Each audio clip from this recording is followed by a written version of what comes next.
Day student of first class, अस्सलाम वालेकुम। आज जो हमारी टॉपिक है वो है मालिक का फार्मूला। हमने जो प्रेस टॉपिक की थी वो की थी एम्पिरिकल फार्मूला और उससे रिलेटेड जो प्रॉब्लम थे वो हमने किए थे। आज जो हमारी टॉपिक है वो है मालिक का फार्मूला। तो उससे पहले मैं पढ़ा चुका हूँ कि केमिकल फार्मूले के होते हैं 3 टाइप्स वाले फार्मूले। एक होता है एम्पिरिकल फार्मूला, दूसरा होता है मालिक का फार्मूला, तीसरा होता है स्ट्रक्चर फार्मूला। ये फार्मूला क्या बताता है हम आज ये पढ़ेंगे। इस फार्मूले को क्यों पढ़ते हैं ये आज हम पढ़ेंगे। मालिक का फार्मूला क्या होता है? मालिक का फार्मूला ऐसा फार्मूला होता है जो किसी भी कंपाउंड के एक्चुअल रेशो ऑफ एटम को शो करता है। मीन्स ये फार्मूला बताता है true formula of any compound. किसी फार्मूला का एक्चुअल जो रियल एटॉमिक रेशो मौजूद होता है उनके एटम का उस कंपाउंड के अंदर, उनको कहते हैं मॉलिक्यूलर फार्मूला। ये फार्मूला क्या एक्सप्लेन करता है? ये फार्मूला एक्सप्लेन करता है real atomic ratio, real element present in any compound. किसी भी कंपाउंड के अंदर real elements, real atomic ratio with respect their mass कितने मौजूद हैं, तो आप वो पढ़ेंगे तो उसको कहेंगे मालिक का फार्मूला। उसकी डेफिनेशन क्या होगी? Write down the definition. The formula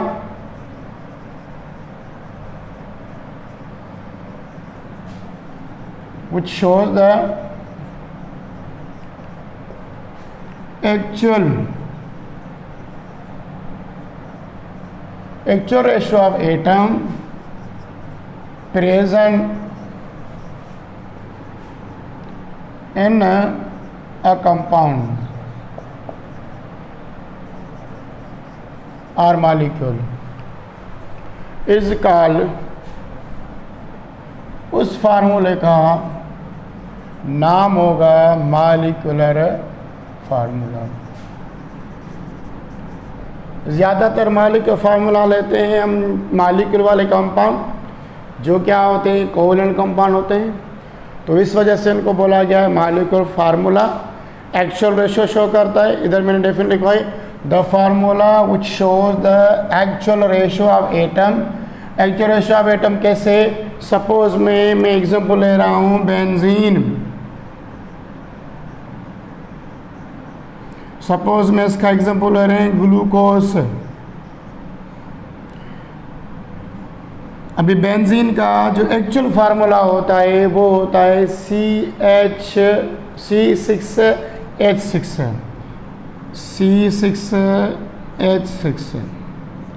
ये जो बेंजीन का जो CH एटम मौजूद हैं बेंजीन के कार्बन के अंदर, उसके अंदर बेंजीन के अंदर हाइड्रोजन के हैं 6 एटम। ये जो 6 रेशो शो करा है ये बेंजीन के एक्चुअल एटॉमिक रेशो शो करा है। तो ये लिखा हुआ है ना, जो इनके रियल माना अगर बेंजीन की बात करें तो बेंजीन में कार्बन के होंगे 6 एटम, 6 एटम्स। हाइड्रोजन की बात करें हाइड्रोजन के भी होंगे 6 एटम्स। तो ये जो हमारा एक्चुअल रेशो 6:6 है, ये जो 6:6 लिख लें ये शो करता है उनके एक्चुअल रेशो। अब ये 6:6 किसके एक्चुअल रेशो शो करा है? बेंजीन।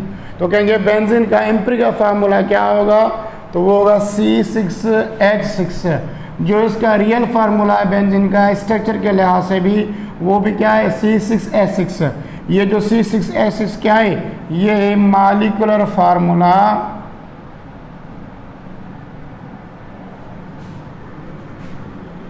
Of benzene. ये बेंजीन का मॉलिक्यूलर फार्मूला है, माना इनके एक्चुअल रेशो या इनका जो रियल फार्मूला है केमिकल कंपोजिशन के लिहाज से वो बनना है C6H6। माना किसी भी कंपाउंड की जो केमिकल कंपोजिशन होती है वो केमिकल कंपोजिशन में एटम जो मौजूद होंगे वो क्या होंगे? रियल होंगे, एक्चुअल होंगे, ट्रू होंगे, जो उनके होने चाहिए। किसके मुताबिक? उनकी स्ट्रक्चर के मुताबिक। किसके मुताबिक? उनकी शेप के मुताबिक।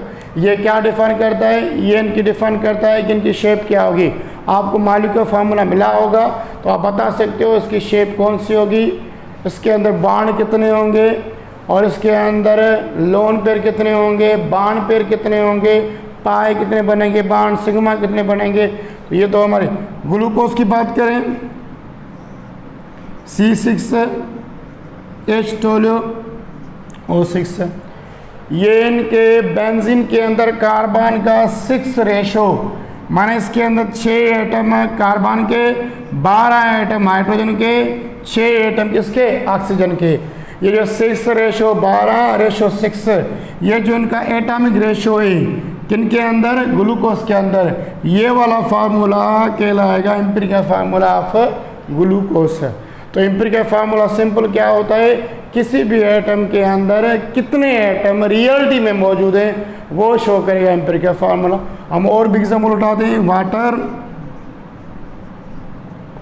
H2O, ये इनका एक्चुअल 2 एटम इसके हैं, 1 रेशो इसका इतने। और आपको पता है कि वाटर का एम्पिरिकल फार्मूला मॉलिक्यूलर फार्मूला क्या होता है, सेम होता है। एसिडिक एसिड CH3COOH, या इसको ऐसे लिखो C2H4O2। तो ये C2H4O2 ये किसका फार्मूला है, ये एसिडिक एसिड का एम्पिरिकल फार्मूला। मान के अंदर जो रियलिटी में एटम मौजूद हैं, जो रियल में या एक्चुअल में जो रेशो एटम मौजूद है, वो उनका क्या शो करता है, एम्पिरिकल फार्मूला। क्या शो करता है, एम्पिरिकल फार्मूला। तो आपको एम्पिरिकल फार्मूला समझ में आ गया। एम्पिरिकल फार्मूला किसे कहते हैं, जो फार्मूला किसी भी कंपाउंड की एक्चुअल रेशो को शो करे। एक्चुअल रेशो किसके, एटम की। तो ये मैंने सारे आपको एग्जाम्पल बताया, जैसे बेंजीन का जो C6H6, ये जो C6 और H6 ले रही है, लिखा हुआ है मॉलिक्यूलर फार्मूला। ग्लूकोज C6H12O6, ये इनका क्या है, मॉलिक्यूलर फार्मूला।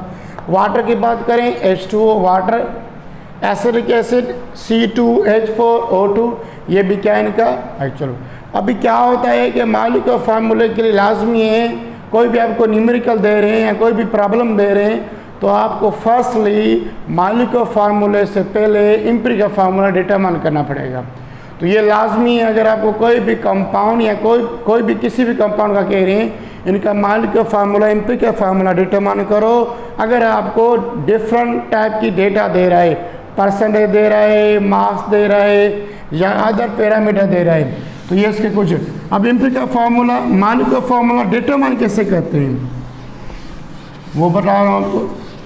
तो एम्पिरिकल फार्मूले के लिए लाजमी है आपको, मॉलिक्यूलर फार्मूले के लिए लाजमी है कि आपको एम्पिरिकल फार्मूला डिटरमाइन करना, जो कर रहे हो वो आना चाहिए। तो empirical formula molecular formula determine करने के लिए लाजमी है कि एम्पिरिकल फार्मूला आपको पहले दिया गया हो। तो empirical formula over n show करेगा number of atomic ratio, simplest जो एटॉमिक रेशो होता है वो शो करेगा। ये हम निकालेंगे। तो इनका फार्मूला कैसे निकलेगा, n is a whole number, वो 0 1 2 3 हो सकता है, वेयर एन इज 1 2 3। ये जब निकालेंगे तो पता चल जाएगा। ये आपको डेटा में कहेंगे कि एन, तो एन मालूम करने के लिए यहाँ से क्या करना पड़ेगा, इसके लिए फार्मूला है एन डिटरमाइन मॉलिक्यूलर मास। आपको मॉलिक्यूलर मास कंपाउंड का देंगे, molecular mass of compound divide by empirical formula mass. ये एम्पिरिकल फार्मूला मास आपको ये देंगे, मॉलिक्यूलर मास ऑफ कंपाउंड ये आपको देंगे। ये आप खुद निकाल सकते हो जब आपको एम्पिरिकल फार्मूला मिल जाएगा। तो एम्पिरिकल फार्मूला मास हम डिटरमाइन करके इनके दोनों वैल्यू रखेंगे तो हमें एन का वैल्यू मिल जाएगा। ये 2 स्टेप हमें सिर्फ करने पड़ेंगे किसके अंदर, मॉलिक्यूलर फार्मूला डिटरमाइन करने के अंदर। तो पहला हमें ये फार्मूला लिखना पड़ेगा फॉर्मेशन। इसका पहला स्टेप ये होता है, पहले स्टेप में हम एन का डिटरमाइन करते हैं। शर्त ये है कि आपको पहले एम्पिरिकल फार्मूला उस डेटा के मुताबिक फाइंड आउट करना पड़ेगा, जैसे मैंने अभी आपको प्रीवियस लेक्चर में जब जैसे आएंगे उसके लिए अभी बात आती है कि कुछ कंपाउंड के empirical formula and molecular formula क्या होते हैं, सेम होते हैं। अच्छा वो कौन से हैं, तो वो आपको पहले पढ़ा लूँ। ये नोट कर लो कि हम जब ये न्यूमेरिकल करेंगे तो आपको ये क्लियर हो जाएगा किस तरीके से मालूम करें। तो नेक्स्ट लेक्चर में आपको न्यूमेरिकल भी कराऊंगा। तो किन कंपाउंड के empirical formula and molecular formula same होते हैं, तो वो मैं लिखवा रहा हूँ। पहला कंपाउंड है वाटर। वैसे तो बहुत है पर आपकी बुक के लिहाज से वो पढ़ा रहा हूँ। Common salt,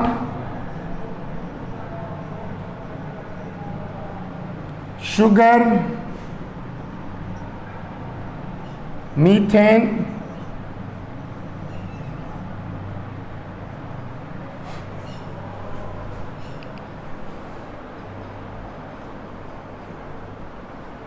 magnesium chloride,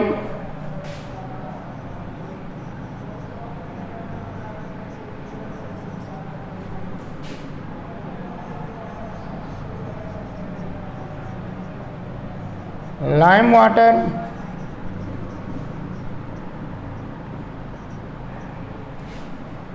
limestone,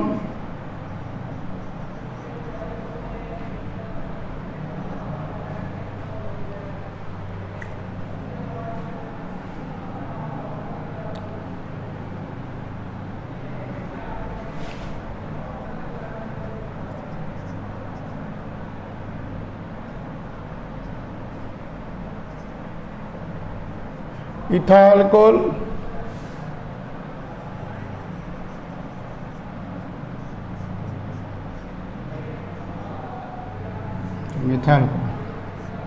methyl alcohol,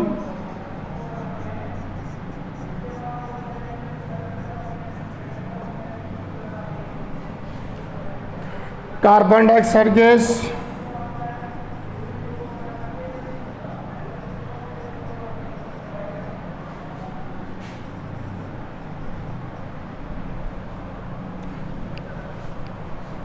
और भी शायद आपके रह गए हैं।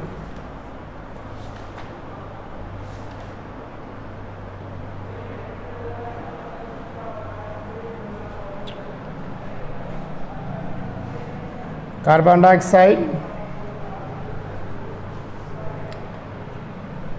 क्लोरोफॉर्म,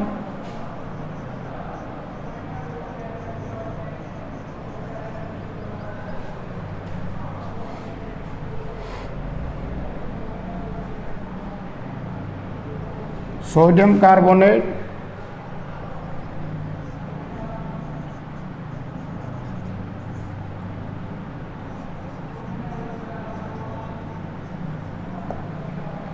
ये कंपाउंड है जिन कंपाउंड के empirical formula and molecular formula क्या होंगे, सेम होंगे।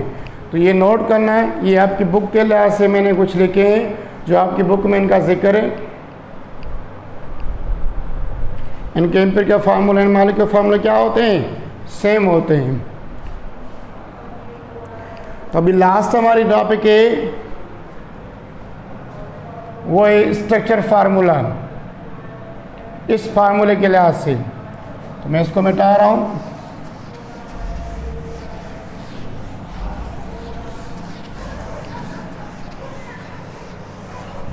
आपको पढ़ाया था स्ट्रक्चर फार्मूला।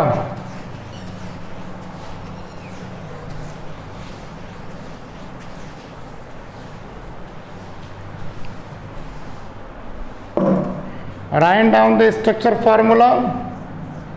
स्ट्रक्चर फार्मूला क्या होता है,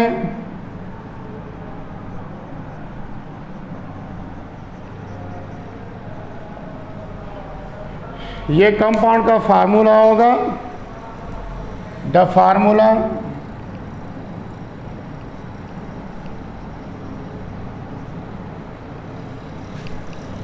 which shows the geometry of compound। किसी भी कंपाउंड की ज्योमेट्री या ये शो करेगा ज्योमेट्री या शेप ऑफ कंपाउंड से, किसी भी कंपाउंड की शेप या ज्योमेट्री को डिफाइन करेगा, एक्सप्लेन करेगा, उसको कहते हैं स्ट्रक्चर फार्मूला। क्या कहते हैं? Structure formula. या ये फार्मूला शो करता है the arrangement of atom surrounding to the central elements. Central element के मुताबिक कोई भी कंपाउंड के अंदर एटम किस तरीके से अरेंज किए गए हैं। सिंपली इसकी अदर डेफिनेशन है ये explain the arrangement of atom with respect to the surrounding atom. अब एग्जांपल लेंगे तो आपको समझ में आ जाएगा। For example we take the example of methane, क्योंकि आपको ये सिंपली समझ में आ जाएंगे। मैं सारे मीथेन का स्ट्रक्चर फार्मूला जो होगा कहेंगे सर कार्बन होता है बीच में, इनकी वैलेंसी होती है 4, इसके अंदर इसका फार्मूला, वैसे इसका मॉलिक्यूलर का फार्मूला क्या होता है CH4। सर कहेंगे कि कार्बन के होते 4 वैलेंसी, तो सराउंडिंग जो एटम लगेंगे ये हो जाएंगे हाइड्रोजन, इस साइड लग जाएगा सिंगल बॉन्ड के लिहाज से, इस साइड लग जाएगा सिंगल बॉन्ड के लिहाज से, इस साइड लग जाएगा सिंगल बॉन्ड के लिहाज से, इस तरफ लग जाएगा सिंगल बॉन्ड के लिहाज से। तो कहेंगे सर इसकी जो अरेंजमेंट है या इसकी जो ज्योमेट्री है या इसकी जो शेप है वो है सर टेट्राहाइड्रल। देखो इस तरीके से, या बड़े क्लास में पढ़ोगे ऐसे, इसकी जो शेप या ज्योमेट्री क्या होगी वो होगी टेट्राहाइड्रल।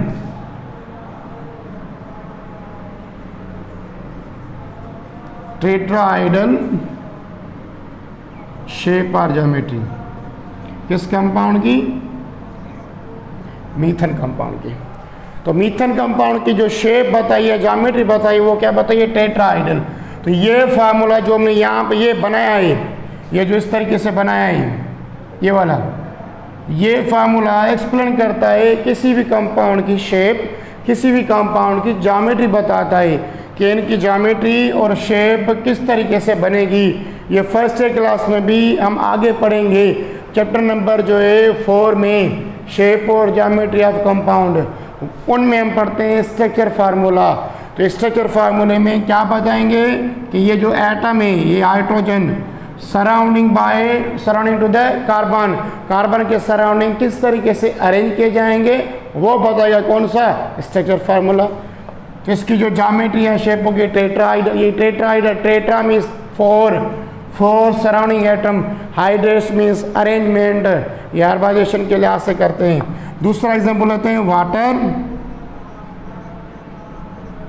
वाटर का फार्मूला है H2O, यहाँ पे लगाएंगे ऑक्सीजन, इस साइड लगेगा हाइड्रोजन और यहाँ पे लगेगा हाइड्रोजन। जो इसकी शेप होती है कहेंगे सर इसकी V शेप, आपको भी उल्टी नज़र आ रही होगी तो यहाँ बेंड शेप कहते हैं, कहेंगे सर इसकी V शेप है। ये V शेप कैसे पता चला? हमने जो फार्मूला ये बनाया, इधर लिखा हुआ है या इधर ड्रा किया है, ये इसको कहेंगे स्ट्रक्चर फार्मूला। चलते हैं दूसरा फार्मूले के लिहाज से, जैसे मीथेन और अमोनिया, अच्छा कार्बन डाइऑक्साइड। तीसरा example carbon dioxide. Carbon dioxide का ऐसे, ये ऐसे, ये जो मैंने कार्बन डाइऑक्साइड का यहाँ पे फार्मूला बनाया है, यहाँ पे जो स्ट्रक्चर बनाई हुई है ये स्ट्रक्चर शो करती है स्ट्रक्चर फार्मूला। कहेंगे सर इसकी लीनियर शेप है, लीनियर। ऐसे बहुत सारे आपको एग्जाम मिलेंगे जो, अच्छा तीसरा एग्जाम 4 कहते हैं बेंजीन। बेंजीन की शेप ऐसे होती है, कार्बन इसके साथ हाइड्रोजन, कार्बन इसके साथ हाइड्रोजन होता है, इधर भी कार्बन इसके साथ हाइड्रोजन होता है, इधर भी कार्बन हाइड्रोजन होता है, कार्बन इसके साथ हाइड्रोजन होता है, कार्बन इसके साथ ये हाइड्रोजन होता है।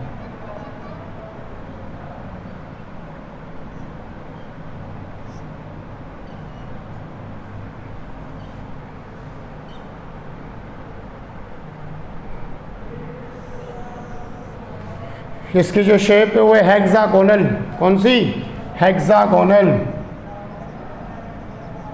तो हेक्सागोनल शेप है, ये कौन से फार्मूला बता रहा है? स्ट्रक्चर फार्मूला बता रहा है। तो स्ट्रक्चर फार्मूला क्या बताए? किसी भी कंपाउंड की शेप या किसी भी कंपाउंड की ज्योमेट्री या किसी भी कंपाउंड की arrangement of atom surrounding to the central element, ये कैसे बनाते हैं ये हम आगे पढ़ेंगे।